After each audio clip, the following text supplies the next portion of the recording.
Okay, you guys, what is up? The King of Lightning is here today to do Freezing Vibrations, the season finale.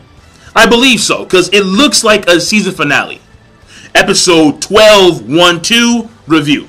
So, if this is not the season finale, what I'll do is that if there is an episode next week, I will simply change the titles around. If there is no episode, then we're good to go. But this episode is actually good. Because at the end of the day, the occurrences are similar to the manga. Amelia Evans still alive, check.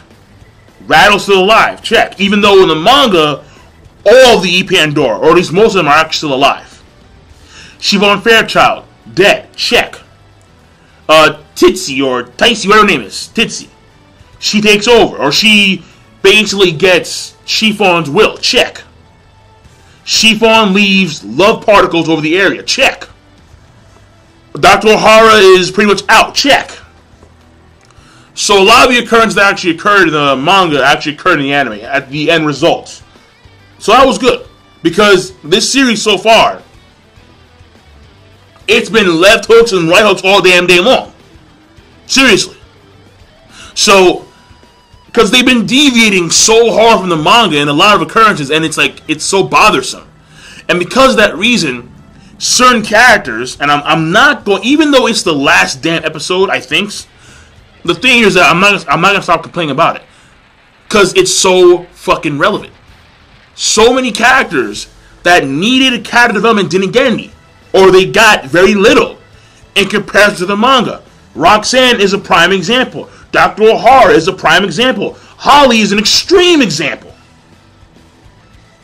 And it pisses me off a little bit. But at the same time, when you take a look at the context within the anime itself, the only one that can really exclude from this list of characters that needed a lot more character development was Roxanne. Because Roxanne, in the entire season of Freezing Vibration, she always appeared to be in the shadows. Like she was a ninja. Like she would compete with Sasuke and Naruto, like merge. Ninja Gaiden. Gone. Poof. Smoke bomb. Adios. And the thing here is that when you take into consideration just that, her standing within the anime itself, then you can look over the fact that the character development that she had was severely lacking. Is severely lacking in comparison to the manga. You can do that. And also characters that needed more development. No, fuck that. It's a list of fuckers. Like the limiter of Chiffon Fairchild. I mean, come on. Like seriously. So, no, I'm not getting into it. No. I'll leave it at that. But we move on. The episode is good because, A, it does actually, at the end of the day, the same occurrences did occur in the manga. B. There we go. B. The animation was on point. It was on point. And when it came to the Chiffon Fairchild transformation, how she goes like female Super Saiyan, and she's laying out the Amelia Evans Nova. That was good animation. She was doing all these illusion turns. She was running around when she was in her anti-Nova state before she transformed into Super Saiyan. How she's doing all these illusion turns. She was punching holes into the Nova. That was good. That was good. When it came to certain moments, though, there were certain moments that were clear filler, or they weren't the same as in the manga. For example, most of them were actually very minor. And this example is pretty much in the manga when Amelia Evans is talking to Chiffon Fairchild, where they have this psychokinetic connection going on here, and then they're speaking to each other with their minds, pretty much. The thing here is that, they're fucking Yu-Gis and shit. Mind! No.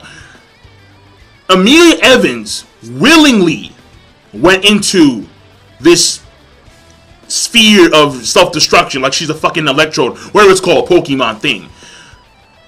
In the anime, it's not of her own free will. You see, in the anime, she says that she can't control her rage. In the manga, she refused to listen to the words of Shion Fairchild. She refused to have mercy on the humans that did great injustices to her people, the E-Pandora. So that's why, though that was a small difference, but the main difference in the manga and the anime is that in the manga, that giant like Maria Lancelot like afterimage clone thing that hovered over the Nova, that did not happen. Oh, that did not even remotely happen. Why is that? Because there were other Nova there. Alright, there were other Nova in the area.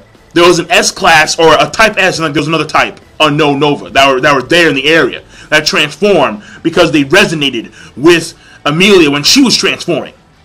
But the thing here is that because there were no other Nova there, they had to do something, and that something apparently was to make the Maria Lancelot clones that are on the ground that took out a lot of these Pandora. They basically turned to dust, and like they start to merge. They make this giant like after image of like Maria Lancelot, a huge after image. It like hovers over the other. It hovers over the Amelia Evans Nova, and then it just pretty much sings. You know, like oh,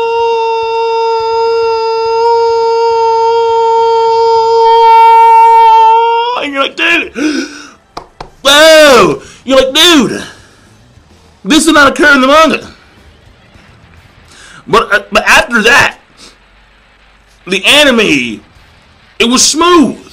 It went with the manga. It was very smooth. Animation was nice.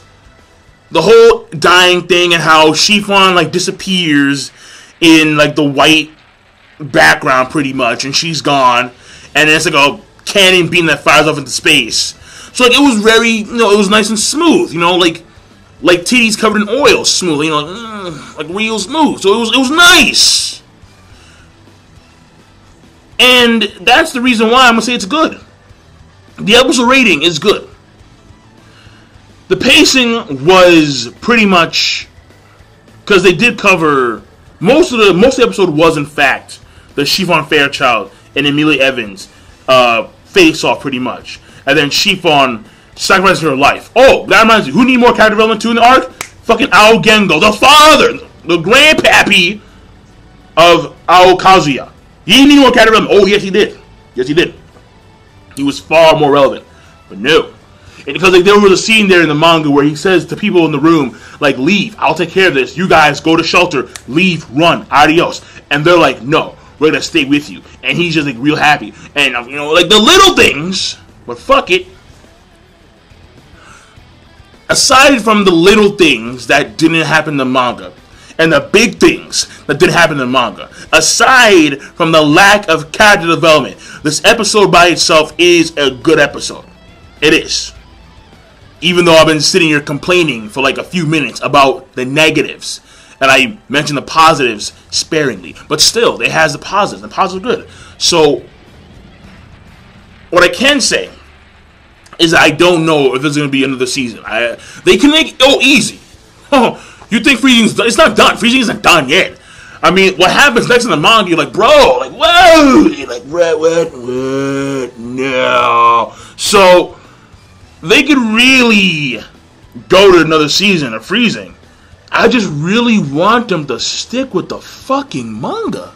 Is it that hard? I never understood that. Is it that hard to stick with the occurrences of the fucking manga?